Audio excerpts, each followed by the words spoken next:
The pick is in. With the 21st pick, the Pittsburgh Steelers select Derrick Harmon, defensive tackle, Oregon. Let's bring in Locked On Steelers host Chris Carter to break down this pick. So, Chris, you broke the news that the Steelers would go D-tackle with Harmon, as they did indeed. So, in addition to your intel and really your connectivity within the organization, what made you so confident that the Steelers would indeed go defense and go with Harmon? Well, it was particularly defensive tackle because it was a huge need. You look at that playoff loss to the Ravens. It wasn't just Lamar Jackson and Derrick Henry being. It was Tyler Linderbaum. It was that Ravens interior offensive line that outside of Cam Hayward, they were just moving guys off the ball. Guys like Larry Ogunjobi, Keanu Benton, they couldn't plug in the nose. They couldn't be a force in the middle, and that led to big problems. So the Steelers needed help in the middle part of the defense. You also look at their pre-draft visitors. They brought in 8 defensive tackles, 9 running backs, but the 8 out of the 8 defensive tackles, about 3 of those guys I slotted as potential first round guys. And Harmon, to me, was the best of the guys they brought in. Now, I had Kenneth Grant ranked higher than Derrick Harmon, but Derrick Harmon they loved. When I talked to Derrick Harmon at the combine, Tanitra, he talked about Cam Hayward so much. He's like, that's the guy I model my game after. And you look at their builds; they're almost built the same exact way. I think Harmon, the guy's a little bit longer of arms, and I think Cam was a little bit heavier coming out of college, but they were built so similarly in college. And also Harmon leading all of college football's interior defensive linemen in pass rushing pressures. It just all added up to being the guy. And then going into tonight, I said, hey, Mike Tomlin, him hyping up Shedeur Sanders at the Tuesday press conference, I felt like that was the smokescreen to make you think, oh, they really want a quarterback here. They really want. So let's slot Shedeur Sanders. And then you wait till Thursday night. You make your pick. Everyone was worried about going a different direction. You get the guy that I think you wanted all along, and I think the Steelers fans should be ecstatic about this pick because I think Derrick Harmon could be the next Cam Hayward for this team. Well, I got to tell you, Chris, you know that I'm a Steelers fan. You know I follow the work that you do, and you're absolutely right. Your phone's been blown up. My phone's been blown up. Steeler Nation is really excited about this pick. So for you, when you look at what Harmon brings to the table, biggest day one contributions for him, but also areas of development so that he could be ready for day one for the Steelers team. I think he's still going to be in that second deployment of defensive tackles in the nickel formation.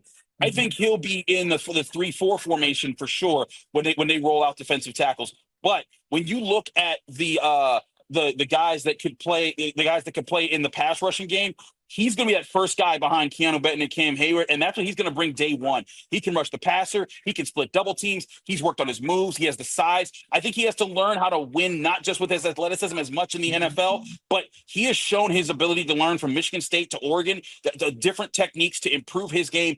That's what the Steelers are going to love about him. He's going to come in. He's going to learn. He's going to learn under Cam Hayward, a great person to teach him, and he can be that guy that gets after the quarterback coming off the bench and makes it so that they have depth on the interior defensive line, which they really didn't have this past year.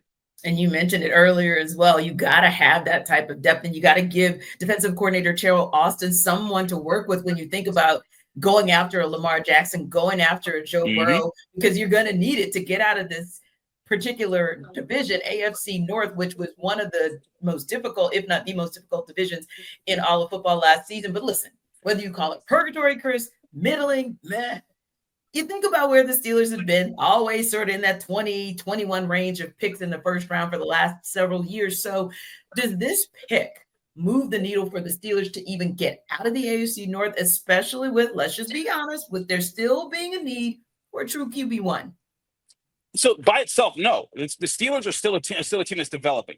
Derrick Harmon is a guy that's going to help them get there, but this team still needs a quarterback. But here was the issue is, and I know there's a lot of people sitting there saying, why didn't they take Shedeur Sanders? He's sitting right there. To me, I had Shedeur Sanders as a second-round pick, and you don't take second-round quarterbacks in the first round when you got guys that you think can be generational talents. And that's what I think is is what you get when you get a Derrick Harmon. Sorry for the noise in the background here. No problem at all. No problem at all.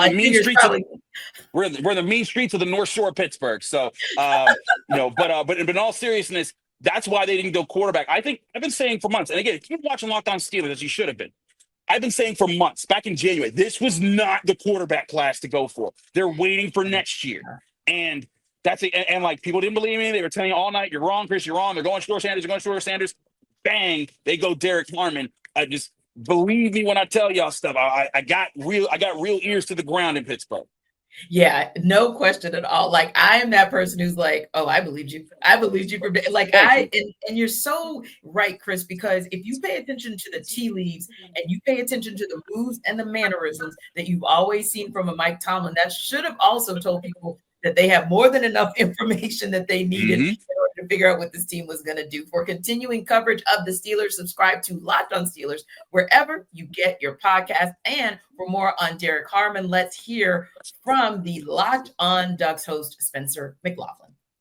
Derrick Harmon is one of the best and most well-rounded defensive tackles in the 2025 NFL draft class. Spencer McLaughlin here of the Locked on Ducks podcast. The team that drafts Derrick Harmon is getting a guy who is ready to contribute right now. He's a guy who can make explosive plays in the run game. He can make explosive plays in the passing game. He literally ripped the ball away to create a turnover for the Ducks a season ago. That's the sort of impact that he makes on the field. Defenses have to know where he is at all times. He can make plays against the run. He can get to the quarterback. He is an explosive, dynamic defensive tackle that everybody is going to want in today's world where you want to get after the quarterback. Derrick Harmon can be that guy. You want to be a run stuffing machine? Derrick Harmon can be that guy. Quickness, power, agility. He has got it all. For more on the Oregon Ducks, check out Locked on Ducks Monday through Friday on YouTube and wherever you get your podcast.